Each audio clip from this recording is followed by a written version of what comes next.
Kekkosen suurin haaste hänen nyrkkeilyuran aikana. Hän lähtee otteluun altavastaajana.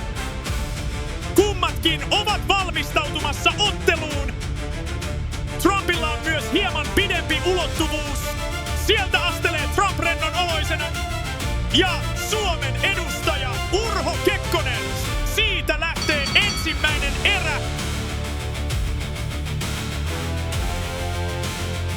Iso osuma Trumpilta. Kekkonen putoaa kanveesiin.